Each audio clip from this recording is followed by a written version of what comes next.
Hello everyone, I am Bharat. I am your English Nanban. I am your English friend.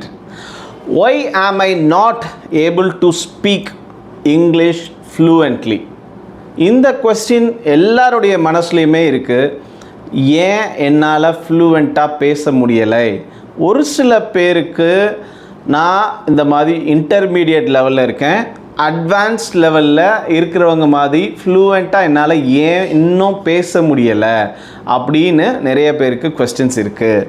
இதுக்கு பார்த்தீங்க அப்படின்னா நான் debug தி myth. உங்களுக்கு இது ஏன் அப்படி தோணுது, அதை இந்த வீடியோவில் பார்த்தீங்க அப்படின்னு சொன்னால் நம்ம ஒரு சில இம்பார்ட்டண்ட்டான விஷயங்கள் சொல்லி அந்த ஒரு தாட்ஸை நம்ம என்ன பண்ணுறோன்னா வெளியே எடுத்துடணும் அப்படின்றதுக்கான தான் இந்த வீடியோ மேக் பண்ணியிருக்கிறது. இது பார்த்தீங்க அப்படின்னு சொன்னால் ஃபர்ஸ்ட்டு இங்கிலீஷ் அப்படின்றதுக்கு ஒரு பெரிய ஹைப்பு கொடுத்து உங்கள் மனசில் நீங்கள் வச்சிடுறீங்க. அது ஏதோ ஒரு பெரிய விஷயம் மாதிரி, அது வேறு லெவலுங்க, அது ரொம்ப கஷ்டங்க, இந்த மாதிரி நமக்கெல்லாம் அவ்வளோ ஃப்ளூவன்சி வருமா அப்படின்ற மாதிரி ஒரு ஹைப் இருக்குது பார்த்தீங்களா? அதுதான் ஃபஸ்ட்டு நம்ம தவிர்க்க வேண்டியது. இட்ஸ் டேம் ஈஸிங்க. இதை நீங்கள் நல்லா அண்டர்ஸ்டாண்ட் பண்ணிக்கோங்க. தெரியாத இது வரைக்கும் ஒரு வார்த்தை கூட தெரியாத ஒரு மொழியை நீங்கள் கற்றுக்கணுன்னு தான் கஷ்டம். இங்கிலீஷ் அப்படி இல்லை. நாம் தினந்தோறும் நிறைய விஷயங்கள் நம்ம பேசிட்டு தான் இருக்கிறோம். அதனால் அந்த ஹைப்பெல்லாம் பெருசாக அது நம்ம மதர் டங் கூட கிடையாது இல்லைங்களா? அதுக்கே அவ்வளோ பெரிய ஹைப்பு. அதை நீங்கள் ஃபஸ்ட்டு அது ஒரு ஈஸிங்க, அது ஒரு பெரிய விஷயமே இல்லைங்கன்ற மைண்ட் செட்டுக்கு நீங்கள் வாங்க. அப்புறம் காண்ட் லேர்ன் வித்தவுட் மிஸ்டேக்ஸ். நீங்கள் எப்படி நினைக்கிறீங்கன்னா மிஸ்டேக்ஸ் இல்லாமல் பேசணும், மிஸ்டேக்ஸ் விட்டால் சுற்றி இருக்கிறவங்கெல்லாம் நம்மளை ஒரு மாதிரி இது பண்ணுறாங்களே, நம்மளை பார்த்தீங்கன்னு சொன்னால் அவங்க அதை மாக் பண்ணுறாங்க, அதை வச்சு ரொம்ப நீங்கள் அதில் ஒரு பெரிய விஷயம் டெய்லி ஸ்டூடெண்ட்ஸ்கிட்ட நான் பார்க்குறது, அவர் பேச ஆரம்பிச்சோன்னே எல்லோரும் சிரிக்க ஆரம்பிச்சிருவாங்க. ஸோ இந்த மாதிரி நம்ம மிஸ்டேக்ஸ் விடுறப்போ சுற்றி இருக்கிறவங்க நம்மளை டிஸ்கரேஜ் பண்ணுறாங்க அப்படின்றதும் ஒரு மைண்ட் செட்டு தான். Did you walk without falling down? நான் உங்கள்கிட்ட கேட்குறேன், did you walk without falling down? நம்ம கீழே விழாமல் நம்ம நடக்க முடியுமா? கீழே விழுகிறப்போ 4 பேர் பார்த்து சிரித்து கிரிட்டிசைஸ் பண்ணால் நம்ம அதை பெருசாக எடுத்துக்கவே கூடாதுங்க. டெஃபினட்டாக நாம் மிஸ்டேக்ஸ் விட தான் நம்ம செய்வோம். மிஸ்டேக்ஸ் இல்லாமல் நம்ம அதை ஒரு லாங்குவேஜை கற்றுக்கவே முடியாது. இந்த இடத்துல ஒரு பெரிய ஒரு மித்து இருக்குது. நம்ம இன்னும் கொஞ்சம் நல்லா ப்ராக்டிஸ் பண்ணி மிஸ்டேக்ஸ் இல்லாமல் எல்லோரும் முன்னாடியும் பேசிடலாமா, அது அப்போ நம்ம இன்னும் கொஞ்சம் நாள் கழித்து ப்ராக்டிஸ் பண்ணலாம். உங்களுக்கு இது ஒரு எப்படி சொல்கிறது, ஒரு பேட் நியூஸ் என்ன அப்படின்னா, நீங்கள் never ever speak without mistakes. இதை நீங்கள் கண்டிப்பாக நீங்கள் புரிஞ்சுக்கோங்க. இது ரொம்ப முக்கியம்.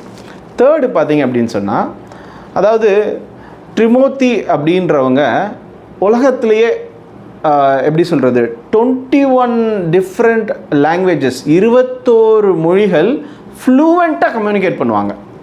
அவங்கள்ட்ட போய் கேட்குறாங்க, எப்படிங்க நீங்கள் ஃப்ளூவெண்ட்டாக கம்யூனிகேட் பண்ணுறீங்க, எப்படிங்க 21 மொழி எப்படிங்க நீங்கள் ஃப்ளூவெண்ட்டாக ஒருத்தர் கம்யூனிகேட் பண்ண முடியும் அப்படின்னு கேட்குறப்ப அவர் சொல்கிறாங்க, ஜஸ்ட் ஃபால் இன் லவ். அந்த லாங்குவேஜ் மேலே நீங்கள் ஒரு அளப்பரிய அன்பை, காதலை வச்சிடுங்க. அப்போ என்ன ஆகும், நீங்கள் எனக்கு பேச ஆள் இல்லை, நான் என்னுடைய சுற்றத்தில் என்னுடைய சரௌண்டிங்ஸில் எனக்கு இங்கிலீஷ் கம்யூனிகேட் பண்ண பீப்புள் இல்லை, இந்த மாதிரி ரீசன்ஸே சொல்ல மாட்டாங்க. அவங்க எப்படி ரஷ்யன் லாங்குவேஜ் கற்றுட்டாங்க, அவங்க எப்படி ஸ்பானிஷ் கற்றுட்டாங்க, ஆள் இருந்து கற்றுக்கல இல்லைங்களா? So create and atmosphere. நீங்கள் தான் அட்மாஸ்பியரை க்ரியேட் பண்ண வேண்டியது இருக்குது. அப்புறம் அப்படி க்ரியேட் பண்ணுறீங்க இல்லைனா நீங்கள் அதை நீங்கள் எவ்வளோக்கு எவ்வளோ நேசிக்கிறீங்களோ அந்த மொழியை, எனக்கு அது பிடிக்குங்க, அதை நான் எல்லாத்தையுமே அதில் தெரிஞ்சுக்கணுன்னு ஆசைப்பட்றேன் அப்படின்ற மாதிரி ஒரு டீப் டைவ் பண்ணுங்கள். Practice intensively. அதை நான் செஞ்சே தீருவேன் அப்படின்ற அளவுக்கு அதை நீங்கள் அட்மாஸ்பியரை உருவாக்கி அதை நீங்கள் ப்ராக்டிஸ் பண்ணணும்.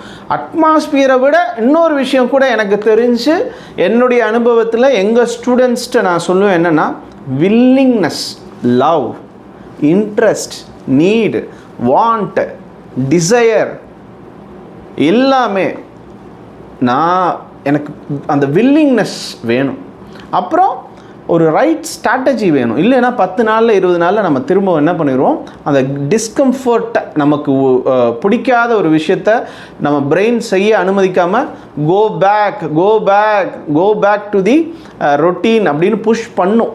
ஸோ அங்கே வந்து உங்களுக்கு ரைட் ஸ்ட்ராட்டஜி வேணும். அதே மாதிரி யாராவது ஒரு மென்டார் இருந்து உங்களை மோட்டிவேட் பண்ணிகிட்டே இருந்தாங்கன்னா, நீங்கள் வந்து சூப்பராக பேசுகிறீங்க, நீங்கள் குழந்தைங்கிட்ட பேசி பழகலாம். உங்களுடைய குழந்தைங்கிட்ட அவங்க கூட வந்து பார்த்திங்கன்னா உங்களை, மம்மி நீங்கள் சூப்பராக பேசுகிறீங்க, முன்னை விட இன்றைக்கி ரொம்ப நல்லா பேசுகிறீங்க அப்படின்னு சொல்லி உங்களை என்கரேஜ் பண்ணுறாங்க, மோட்டிவேட் பண்ணுறாங்கன்னா அது அவங்க ஒரு மென்டார் மாதிரி தானேங்க. ஸோ அந்த மாதிரி இந்த மேல் சொன்ன அந்த 3 விஷயங்கள், குறிப்பிட்ட டிப்ஸை வந்து நீங்கள் பயன்படுத்தி லாங்குவேஜை இம்ப்ரூவ் பண்ணுங்கள். இது திரும்பவும் என்கிட்ட பீப்புள் கேட்குறப்போ why I am not able to speak fluent English அப்படின்னு எனக்கு இவ்வளோ விஷயம் தெரிஞ்சிருந்தும் இந்த கேள்வி வந்து எல்லார் மனசுலையும் எழும்புது. இதை நம்ம சால்வ் பண்ணணுன்றதுக்காக தான் இந்த வீடியோ மேக் பண்ணேன். Listen more, read more, speak மோருங்க. இதுதான் ஓவராலாக விஷயம். நீங்கள் இந்த வீடியோ நிறைய பேருக்கு ஷேர் பண்ணுங்கள், நிறைய பேருக்கு இது உபயோகரமாக இருக்கும் அப்படின்னு நான் டெஃபினட்டாக நம்புகிறேன். அந்த பெல் ஐக்கானை கொஞ்சம் ப்ரெஸ் பண்ணி வைங்க. அடுத்தடுத்த வீடியோஸ் ஃபர்தர் நோட்டிஃபிகேஷன்ஸ் உங்களுக்கு வரும். லைக் பண்ணுங்கள். எனக்காக லைக் பண்ணால் எனக்கு இன்னும் என்கரேஜிங்காக இருக்கும். இன்னும் நிறைய வீடியோஸ் கொடுப்போம். இப்போ நான் ஒரு மென்டார் மாதிரி தான். நான் ஒவ்வொரு வீடியோலையும் ஏதாவது ஒரு புது ட்ரிக்கை நான் வந்து சொல்லி இது எப்படியாவது உங்களுக்கு ஹெல்ப் பண்ணிடாதா, யாராவது ஒருத்தவங்க இதை கேட்டு மோட்டிவேட் ஆகி அவங்க லாங்குவேஜை இது பண்ணுறதுக்கு அவங்களுக்கு ஒரு ஸ்பார்க் கிடைச்சிடாதா அப்படின்றது தான். ஸோ நாம் இந்த சேனலில் இந்த மாதிரி வீடியோஸ் மேக் பண்ணுறது, இந்த சேனலே உங்களுக்கு ஒரு மென்டார் மாதிரி தான், ஒரு மோட்டிவேஷன் மாதிரி தான், ஒரு ஃபார்வேர்டாக நான் என்ன ப்ராக்டிசஸ் பண்ணணும் ஃப்ரண்ட் ரன்னர் மாதிரி நான் பண்ணதை அவங்க கூட ஷேர் பண்ணிகிட்ருக்கேன். ஸோ அந்த வகையில் டெஃபினட்டாக அந்த சேனலை சப்போர்ட் பண்ணுங்கள், ஷேர் பண்ணுங்கள், நிறைய பேருக்கு இதை அனுப்புங்க. யாருக்கு இது உபயோகரமாக இருக்கும். நெக்ஸ்ட் வீடியோவில் மீட் பண்ணுறேன். டில் தென் பை ஃப்ரம் பரத். பை.